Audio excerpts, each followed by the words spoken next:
സഹകരണ സംഘങ്ങളിലെ ക്ലാസ് 4 വിഭാഗം ജീവനക്കാരുടെ ഉദ്യോഗ കയറ്റത്തിൽ വിവേചനം.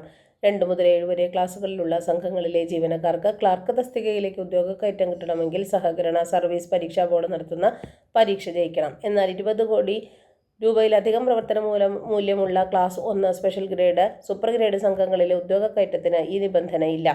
പ്രവർത്തന മൂലധനത്തിനൊപ്പം നിക്ഷേപം, വായ്പ, ലാഭം തുടങ്ങിയവയും സംഘങ്ങളുടെ ക്ലാസ് നിർണ്ണയിക്കുന്ന ഘടകങ്ങളാണ്.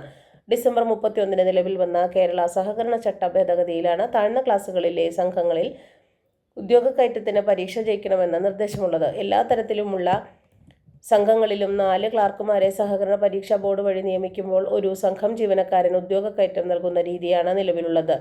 എന്നാൽ ക്ലാസ് 2 മുതൽ 7 വരെയുള്ള സംഘങ്ങളിൽ ഇത് 2:1 കുറച്ചു. ഇതിനൊപ്പമാണ് യോഗ്യതാ പരീക്ഷയും നടപ്പാക്കുന്നത്. ഇതേ സ്ഥാനത്ത് class 1 special grade, super grade സംഘങ്ങളിലെ നിലവിലെ 4:1 തുടരുമെങ്കിലും ഇവിടെ ഉദ്യോഗ കയറ്റത്തിന് പരീക്ഷയുണ്ടാകില്ല. ഒരേ തസ്തികയിലെ സ്ഥാനക്കയറ്റത്തിന് 2 മാനദണ്ഡങ്ങൾ വരുന്നതാണ് പ്രശ്നം.